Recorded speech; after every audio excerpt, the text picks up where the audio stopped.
Welcome back, it's me, Lou. I'm here for another action figure unboxing and review, and today from Hasbro, in their G.I. Joe Classified Series line, we are featuring the Cobra Dreadnok Ripper. Alright, so if you're a fan of Zartan and his Dreadnoks, now is a great time. It's really cool that we've been getting figures of Zartan's unruly crew. I love the box art, I think it's awesome. Kudos to Hasbro. The character portraits, they've been more consistent. I think they're using the same artist across the board. The illustrations look great. I love how he's wearing this crazy necklace, but rather than dog tags, it's actually razor blades. The action figure photography is really imaginative as well. It looks like he's hanging out at, the Dreadnok headquarters, which is probably like an abandoned gas station where I'm sure all sorts of ridiculous adult debauchery goes on. It looks wild. I love the fact that he comes with the Jaws of Life, which is just ridiculous to be used as a weapon.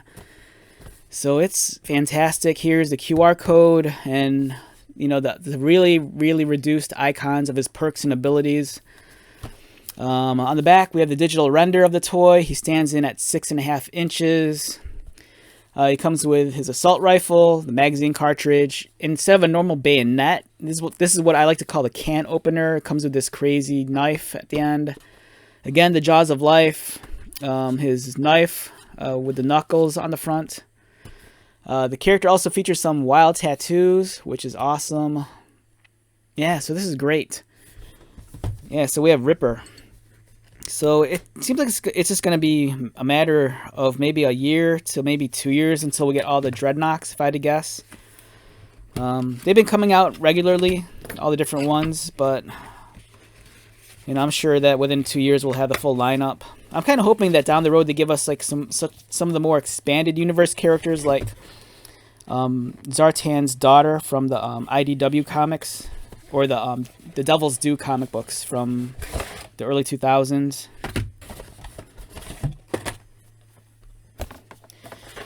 Dreadnok Ripper. And we have his footlocker here with his accessories.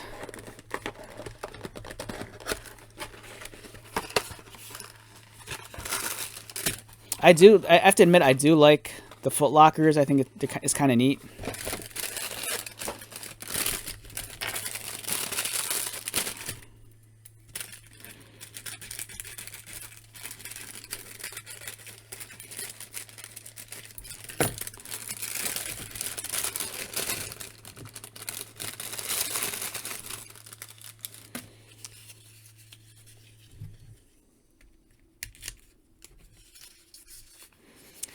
Alright, so here's his rifle. It looks nice. And it's kind of hard to see, but the bayonet is actually silver highlighted, unlike the rest of the rifle. This part is actually painted. And it's wild. Like I said, I call this the can opener. It looks sick. And then here's the cartridge. I just want to put it in. I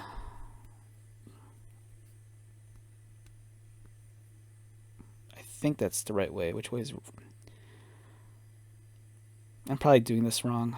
Just wait.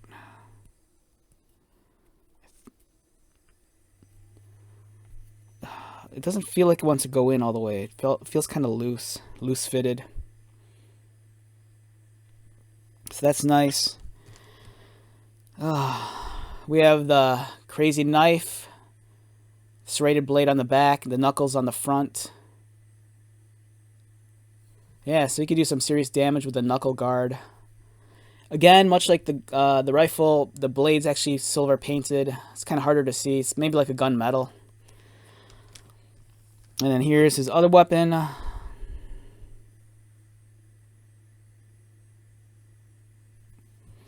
And of course, trademark glasses. And this is like one of those accessories that if I was a kid, I probably would have lost this by now. And then here's the Jaws of Life, which is this a crazy idea to like imagine this to be used as a weapon. It's kind of cool too because it's on a gear, so it seems like if you move one, it'll open to other end. The first time I heard about the Jaws of Life was like, it's such a horrible story. This was during the early 90s. There was that crazy earthquake in California. I think it was, all I remember, it was near Dodger Stadium or something, and there was like a bridge, and the bridge collapsed, and it crushed a car. And then, like when the bridge collapsed, I think it killed the mother who was in the front, who's the driver, and then her child was in the back seat. And in order to get to the child, they had to use the Jaws of Life. But I think the story was they had to go through the mom, who was already passed. So for me, it's just, this brings back gruesome memories of hearing that story. So, fun little sad tidbit. And here is the figure. It looks great. Yeah, the artwork does a really great job of capturing the figure's likeness. And the one thing I do like too is that even though, you know, they're going back to the windowed packaging, I kind of like how Hasbro tried to make the most of the situation and at least give fans and collectors some sort of hint that they were trying. Because I know a lot of people wanted them to go back to the windowed stuff. But it was kind of cool that they made the most of a bad situation. Like, it's kind of neat that the figure comes in this weird looking coffin kind of deal, but at the same time, there is nice character artwork right here in grayscale. So that's kind of fun. And even though he's more known, even though he's more associated with having the glasses, I have to admit, I think the figure looks really, really awesome without the glasses. It almost takes on the life as like a different character altogether. Just because, I mean, throughout my childhood and adulthood, we've always been so used to seeing Ripper like this. But when you take the glasses off, God, it gives him like a whole new dimension and a completely different personality. He has the tattoo on his face under his eye, which I believe is kind of like a death mark.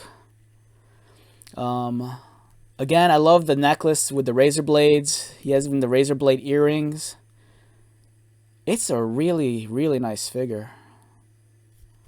Lots of accessories going on here. Wow, this guy Hasbro did not pull any punches with this guy at all. And let's get some of the accessories seated in place.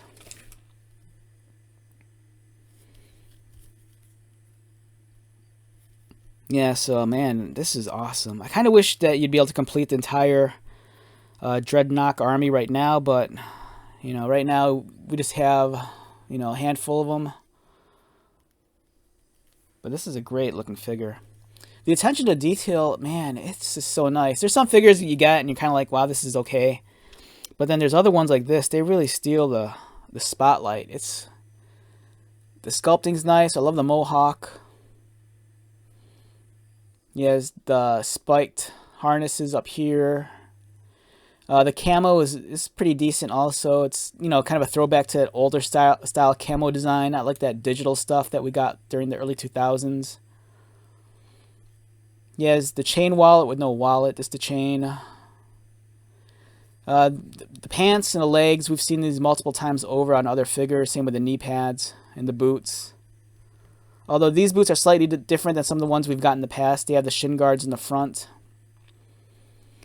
The studded bracelet, I think, is an additional accessory. Yeah, it's sleeved on top. So if you remove the hand, you could actually remove the studded bracelet. Maybe put it on another figure. As with the bicep wrap right up here. So yeah, overall it's a great figure. I imagine that if you're a customizer, you probably want a couple of these just to cannibalize the parts off of it. Because for one, you're getting some really unique accessories. On two, you're getting you know, a nice body, a nice buck wearing a tank top, so you can easily, you know, repaint this for another character. You're getting tattooed arms, which if you wanted to create a brand new character or just give it to another figure, go ahead. So yeah, overall, excellent figure. I can't recommend this enough. So let's wrap this one up. Once again, my name is Lou. If you're new to my channel, welcome. If you are a returning viewer, subscriber, thank you so much for your continued support. I greatly appreciate it. So until the next... wait. I forgot this. Right? Yeah, so stick around. Real quick, I forgot this figure. So this is a Ripper figure from maybe 15 years ago. This came in a G.I. Joe comic pack with two other Dreadnoks. And it's it's the original O-ring design, but the figure was kind of redecoed. And I think maybe even a new head sculpt to reflect modern action figure design and engineering. So I just wanted to share this with you real quick before I forgot. Yeah, so it's kind of cool. You know, you get the older figure. So this is essentially the older figure, but this repainted, maybe new head. And this gives you an idea of what the newer one's like. It would have been nice if this guy had the torn belly shirt, but maybe that's asking too much. But nonetheless, great modern representation. So, all right, now we can wrap this up. Once again, my name is Lou. If you're new to my channel, welcome. If you are a returning viewer or subscriber, thank you so much for your continued support. I greatly appreciate it. So until the next video, be safe, take care of yourself, buy lots of toys, and most importantly, be happy. And I'll see you at the next one. All right, later.